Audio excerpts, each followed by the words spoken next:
the Caregiver Connection podcast by Best Care, where we dive into new topics each week, drawing inspiration from our insightful and educational blog posts. We're committed to providing valuable information that impacts both home care clients and caregivers. Without further ado, let's jump into this week's episode. Talking to children about an ill grandparent or relative. Family caregivers face many different challenges when caring for a parent that is suffering from a disease or illness. Aside from providing for their family's daily home care needs, many family caregivers also take care of their own family as well.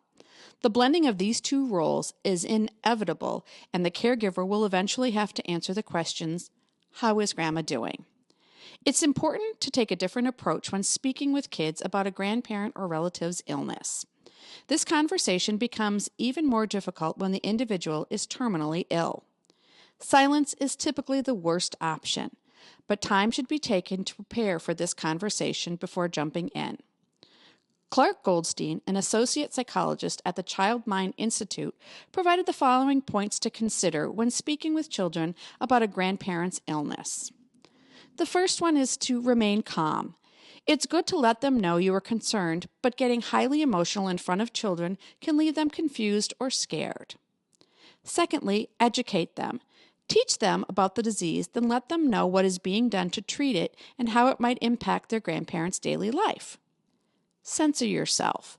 Answer any questions, but be sure to not bring up things that may be disturbing or hard to understand, and be honest if you don't know the answer to their questions. Fourth, avoid false reassurance. Be honest. Instead of saying, Grandma will be all right, consider, I'm not sure how Grandma will be, but this uncertainty is a part of life that we all need to learn to live with. And lastly, involve them. Give them opportunities to support the ill grandparent. Making cards, placing phone calls, and visiting them when appropriate are good ways to get kids involved.